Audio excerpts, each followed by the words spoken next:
sa atin kanina mga kawins ng sihi at nagsimula ko na pala hugasan, muntik ko na nga lagyan ng surpo daw ni para bumango naman.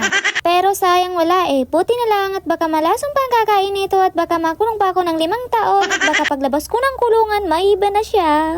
At hinugasan ko na pala ng mabuti, sumunod nilagay ko na ang tapahan, nilagay ko na isa-isa at pagkalipas ng ilang taon, lang segundo bumuka na sila isa-isa. Naawa nga ako dahil alam ko yung sakit at hirap na nararamdaman nila na tumatago sa aking puso. At nagsimula na nga bumula, alam nyo kasi mga kawinas, marami kasi yung mga katawagan dito tulad ng tuway, sihi, imbaw, pero karamihan sa Visayas at Mindanao, sihi ang tawag nila dito. Nilagyan ko na nga ng pampalasa tulad ng bawang, lukyo at chili para madagdagan yung linamnam, para makalimutan natin ang sakit na binigay ni ex. Alam nyo kasi mga kawinas, hindi ka talaga matatagalan magluto nito dahil madali siyang lutuin at luto na nga yung mga kawinas, pero mas gusto ko yung medyo sunog, mas malasa kasi pag ganun. At ayan na nga mga kawinas, sa wakas, nakamit din ang hinahangad, literal na sunog talaga.